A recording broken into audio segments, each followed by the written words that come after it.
आज ही Doubtnut app download करें। Doubtnut पर होगा अब आपके सभी मैथ्स, केमिस्ट्री, फिजिक्स और बायोलॉजी डाउट्स का सफाया। बस अपने क्वेश्चन की फोटो खींचो, उसे क्रॉप करो और तुरंत वीडियो सोल्यूशन पाओ। Download now.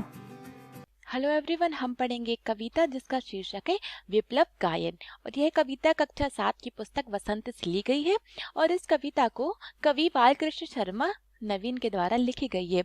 लेखक का नाम है बालकृष्ण शर्मा और नवीन इनका उपनाम है।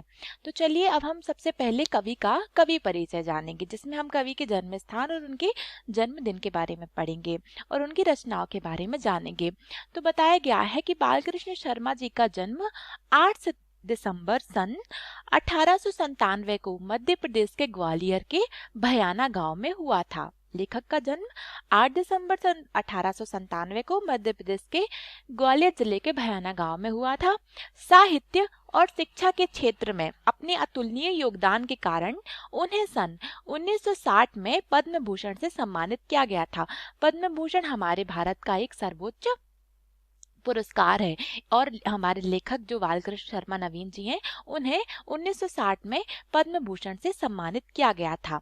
अब चलिए अब हम इस कविता का प्रसंग देखते हैं। प्रसंग सबसे पहले हम जानेंगे क्या होता है। प्रसंग का अर्थ होता है कि इस कविता में कवि ने किसके बारे में बात की हुई है, अर्थात किसका वर्णन किया हुआ है। तो इस कविता में कवि ने हमें जागरूक होने की प्रेरणा दी है, जिससे हम अपनी समाज के कल्याण में अपना योगदान दे सके। कवि चाहते हैं कि हमारा जो समाज, जो आधुनिक समाज में किस प्रकार से कितनी सारी कुरीतियां व्याप्त है, किस प्रकार से बहुत सारे लोग हमारे समाज में समाज का दोहन कर रहे हैं। इसीलिए कवि ने हमें प्रेरणा दी है, हमसे कहा है कि हमें अपने अधिकारों के लिए, अपने समाज के अधिकारों के लिए और समाज के कल्याण के लिए हमें जागरूक होना चाहिए।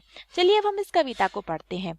कवि कहते हैं, कविता है, कुछ ऐसी तान सुनाओ जिससे उथल पुथल मच जाए, एक हिलोर इधर से आए, एक हिलोर उधर से आए। हिलोर का मतलब होता है लहर। तो इस कविता में कवि कहते हैं कि कवि कुछ ऐसी तान सुनाओ, अर्थात कुछ ऐसा गीत सुनाओ, या इसे हम ऐसे भी कह सकते हैं कि कवि कहते हैं कि उनके मन में एक ऐसा गीत गाने की इच्छा है कि जिससे हमारे समाज में एक चिंगारी उत्पन्न होगी और हमारे समाज में बदलाव की शुरुआत होगी। एक लहर इधर से आए, मतलब एक बदलाव की लहर एक इधर से आए और एक लहर उधर से आए, मतलब चारों तरफ से हम अपने समाज के नव निर्माण में अब हमें जुट जाना चाहिए। फिर कहा है, सावधान मेरी वीणा में चिंगारियां आन बैठी हैं, टूटी है मिजराब में अंगुलियां दोनों मेरी ऐठी हैं। मिजराब का अर्थ होता है कि वीणा को या सितार को बजाने के लिए अंगुली पर लगाया जाने वाला जो तार होता है उसे हम मिजराब कहते हैं। तो ये जो वीणा और जो सितार है, यह एक तरह के वाद्य यंत्र हैं जिनसे ध्वनि उत्पन्न होती है। तो कवि कहते हैं, और साथ ही साथ जब इस पंक्ति में कवि ने कहा है कि मेरा मन है कि मैं एक ऐसा गीत गाऊं जिससे हमारे समाज में बदलाव की शुरुआत हो और हमारे समाज के जितने भी लोग हैं वह जागरूक हो और बदलाव की एक लहर इधर से आए और एक लहर दूसरी ओर से आओ। और फिर वो कहते हैं कि सावधान और मेरी बीड़ा में चिंगारियां आन बैठी हैं, मतलब इस पंक्ति में कवि कहते हैं कि लोगों को सावधान होना चाहिए, क्योंकि मेरे गीत से जो भी चिंगारियां उत्पन्न होंगी, जो भी बदलाव आएंगे, वो हमारी वर्तमान अर्थव्यवस्था को, हमारी वर्तमान समाज की व्यवस्था को उलट पुलट कर देगी। इसीलिए लेखक ने लोगों को सावधान करते हुए कहा है कि सावधान मेरी बीड़ा में अब चिंगारियां आन बैठी, मतलब अब मैं जो गीत गा रहा हूँ अब उसमें बदलाव की चिंगारियां आ गई हैं और हो सकता है इस गीत से कई बदलाव भी आए और हमारे जो वर्तमान समाज की जो व्यवस्था है वो उलट पुलट हो जाए कि हमारे समाज में कितनी कुरीतियां व्याप्त हैं, किस प्रकार से लोग एक दूसरे का शोषण करते हैं। तो हो सकता है मेरे गीत से कुछ लोग जागरूक हो और ये सब चीजें होना बंद हो जाएं। फिर लिखा है, कंठ रुका है महानाश का, मारक गीत रुद्ध होता है। कंठ का मतलब होता है गला और मारक गीत का मतलब होता है विनाश का गीत। और उन्होंने कहा है कि इस पंक्ति में कवि कहते हैं कि मेरे गीत के प्रभाव से जो महाविनाश का गला अब रुंध गया है, अर्थात अब जो हमारे जो समाज का जो विनाश हो रहा था वो विनाश रुक गया है और ये जो विनाश का जो गीत था वह अब रुद्ध हो गया है, उसका गला अब वह बंद हो गया है। इसीलिए आग लगेगी क्षण में, हृदय तल में। ये एक संधि है, इसका मतलब है हृदय तल में, मतलब हमारे हृदय में। क्षण का मतलब होता है पल। आग लगेगी क्षण में हृदय तल में, अब क्षुब्ध युद्ध होता है। कवि कहते हैं कि जब भी हम अपने समाज में किसी प्रकार की अगर हम बदलाव लाने की कोशिश करते हैं या हम किसी अपने समाज के हित के लिए कोई भी काम करते हैं, तो उससे क्या होता है कि हमें बहुत सारी कठिनाइयों का सामना करना पड़ता है। हमारे जीवन में, हमारे हमारे किसी भी अभियान में बहुत सारी रुकावटें हमें देखने को मिलती हैं।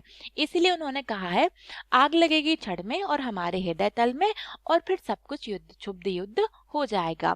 झाड़ और झंखाड़ दग्ध है इस ज्वलंत गायन के स्वर से, रुद्र गीत की क्रुद्ध तान से निकली मेरे अंतरार से।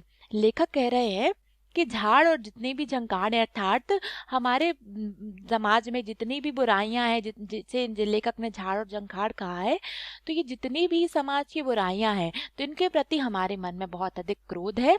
और इस हमारे गीत के माध्यम से, लेखक के गीत के माध्यम से एक जो ज्वलंत आग उत्पन्न हुई है, उसके प्रभाव से हमारी सारी बाधाएं दूर हो जाएंगी और फिर हमें बदलाव का जो गीत है उसकी जो तान है वह दोगुनी रूप से सुनाई देगी। लेखक ने कहा है कि हमारे समाज में जितनी भी बुराइयों के प्रति जो भी गुस्सा है, अगर हम इस गीत को सुने, इस गीत के साथ चलें, आगे बढ़ें, तो इस गीत से जो आग उत्पन्न हुई है उसके प्रभाव से जितनी भी रुकावटें, बाधाएं हैं, ये सारी दूर हो जाएंगी और फिर हमारे समाज के नव निर्माण का एक अनोखा रूप मिल जाएगा। अब इसकी अंतिम पंक्ति में कवि कहते हैं, कण कण में है व्याप्त वही स्वर, रोम रोम गाता है वह ध्वनि, वही तान गाती रहती है कालकूट फड़ी की चिंतामणि। फड़ी का मतलब होता है सांप। तो लेखक कह रहे हैं कि हमारे कण कण में, मतलब संसार के हर कण में एक क्रांति का एक गीत गूंज रहा है, और उसके और हमारा जो शरीर का जो रोम रोम है, यह वही ध्वनि उत्पन्न कर रहा है, अर्थात हमारे संसार में बदलाव की जो गूंज है वह चारों दिशाओं में सुनाई दे रही है।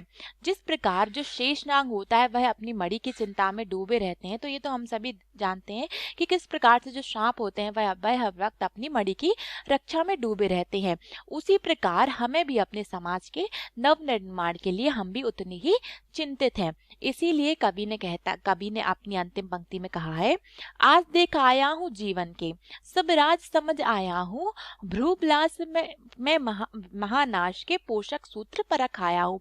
पोषक सूत्र का मतलब होता है जो हमारा पालन करना है, तो हमारे पालन करने वाले आधार, और परख का मतलब होता है जांच अथवा निरीक्षण। और कालकूट का मतलब यहाँ हम जाने तो कालकूट का मतलब होता है भयंकरतम जहर, मतलब जो सांप होते हैं क्योंकि उनमें बहुत अधिक जहर होता है, इसलिए लेखक ने यहाँ उन्हें कालकूट फड़ी की चिंतामणि ये कहा हुआ है। तो लेखक कहते हैं कि मैं अब जीवन के सारे उसके जो भी मतलब होते हैं वो समझ चुका हूँ, और अब बदलाव के बाद हमारे देश की, हमारे समाज की क्या परिस्थितियां होंगी। जिस दिन हमारे समाज की सारी बुराइयां खत्म हो जाएंगी, उसी दिन हमारे देश का एक नया निर्माण होगा, अर्थात हमारे देश का नव निर्माण होगा। तो इस पूरी कविता में लेखक ने हमें प्रेरणा दी है कि हमें अपने समाज के हित के लिए, हमें अच्छे कार्यों के लिए अब जागरूक होना पड़ेगा। हमें हमारे समाज से में जितनी भी बुराइयां फैली हुई हैं उनको दूर करना होगा, उनका विनाश करना होगा। इसीलिए लेखक ने कहा है कि इन सारी चीजों को देखकर मेरे मन में एक गीत गाने की इच्छा हुई है, जिस गीत की गूंज इतनी गहरी होगी कि उसकी चिंगारी से बहुत सारे लोग जल जाएंगे जो कि हमारे समाज में बुराइयां फैलाते हैं। अर्थात उन्होंने कहा है कि जब हमारे समाज में सारे लोग बदल जाएंगे तो बदलाव के बाद हमारे समाज की परिस्थितियां अलग हो जाएंगी। इसीलिए जिस दिन हमारे समाज की सारी बुराइयां खत्म हो जाएंगी, उस दिन हमारे देश का, हमारे भारत का एक नव निर्माण होगा। हमारा ये कविता यहीं पर समाप्त होती है। धन्यवाद। क्लास 6 से 12 से लेके नीट, IIT, JEE मेंस और एडवांस के लेवल तक 10 मिलियन से ज्यादा स्टूडेंट्स का भरोसा। आज ही डाउनलोड करें डाउटनेट ऐप या व्हाट्सएप कीजिए अपने डाउट्स 8400 400 400 पर।